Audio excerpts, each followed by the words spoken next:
see his Luke play again if he makes the top 8. Which, you know, I'm not trying to be facetious or anything like that. I'm just saying, you know, still has to make the top 8. Right? No, I mean, absolutely. There's nobody can be asleep at the wheel here in ladder format, right? Like, you actually have to perform. You have to perform consistently enough. And I mean, just because you 5-0 and move on with your life doesn't mean a whole bunch of other people aren't going to get better records than you.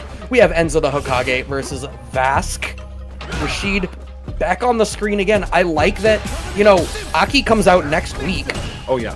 And it took about that long for Rashid to get developed enough to really start seeing him represented in tournaments.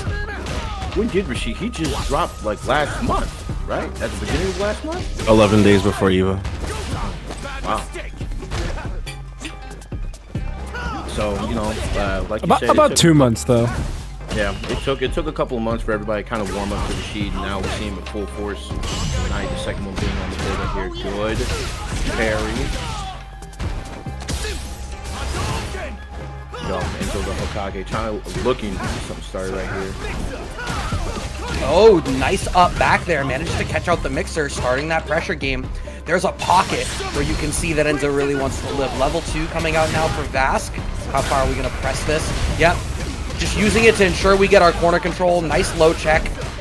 This is where he sells the pressure, keeping up, bud. EnzoTheHokage going to be able to find the gap right there for the combo and get the round. Very, very well done. Yep, and that's actually something I didn't see the last Rashid we saw do at all. I haven't seen level 2s like at all, and like I think that move is just really, really good for team control.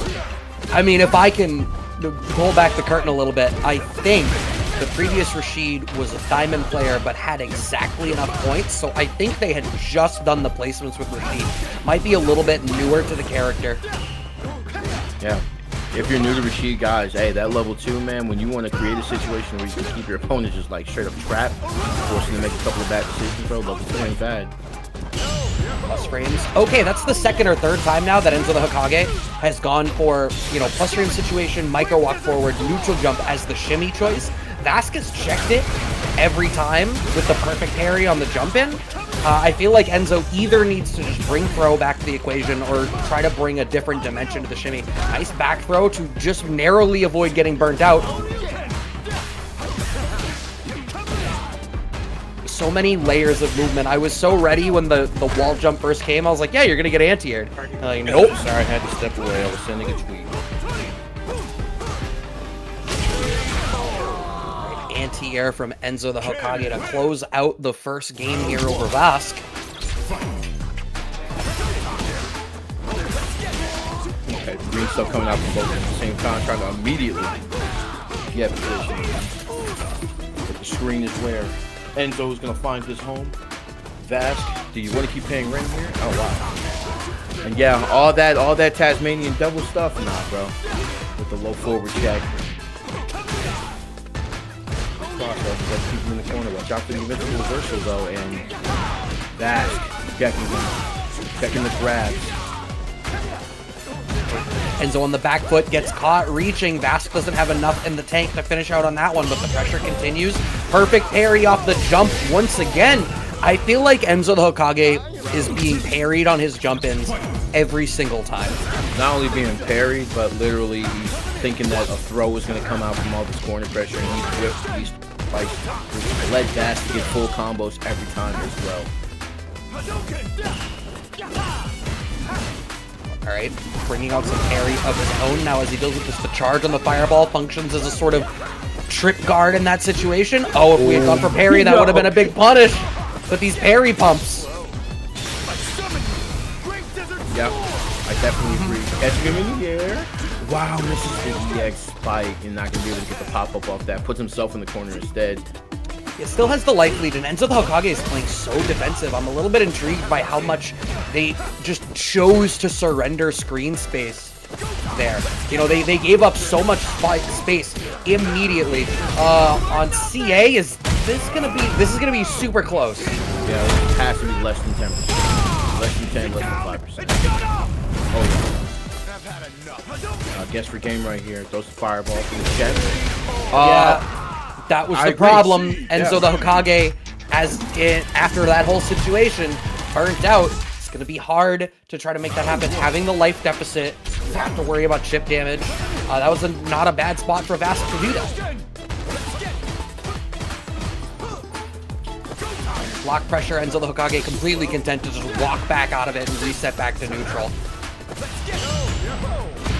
Actually, now that I think about it, Vask is like not really engaging in the scrambly mid-range situation a lot at all. It seems like they're so willing to just block it out, back up, get outside of range, and then use Mixer or Fireball to re-engage on their own terms. They're not really scrapping it up with Vask, with Enzo at all. Yeah, and speaking on that, you see that Vask has literally been the one starting like every engagement, literally either trying to drive rush in or just throwing a fireball attempt to get in as well. And this is probably what he was afraid of right here. Enzo was definitely afraid of just being a little bit overzealous and DPing, but right there he can get the reversal out of the corner and into final round situation for him. Yeah, I like that reversal choice there. You had enough life that you weren't going to die on one more touch. You know, the momentum was about to shift away. You just need that little check to be like, no, no, no, you aren't driving just yet.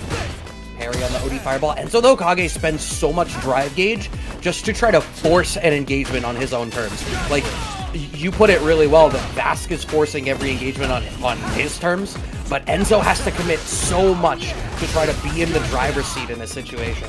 Back to the corner now, having the drive gauge advantage for the first time in a little bit now. Yeah, and on Enzo's part, it's just so hard to stay solid when you have like a character with an invincible DP, right? Because what you don't want to do is overextend and open yourself up to some disgusting punish counter. You really want to play solid here, and Enzo has tried. Enzo has tried to just make sure that he plays neutral in this situation, but all his bases getting cut off. Breaking the throw right here. Look at this thing, it's solid, man.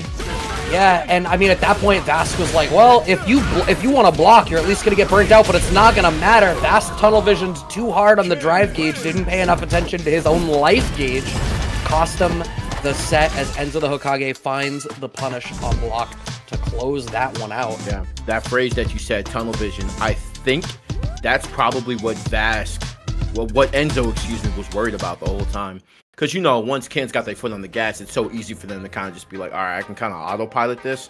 But for Vask, that's exactly the trap that he fell into to lose that. And, man, that's really that's a really strong way to stay solid in a character that has just a lot of combo potential, especially when it feels like Enzo was in the corner for a good chunk of that set, honestly. But he handled it very well. Yeah, I mean, the way you watch that set and you see how much it felt like Vask was in control, I think it's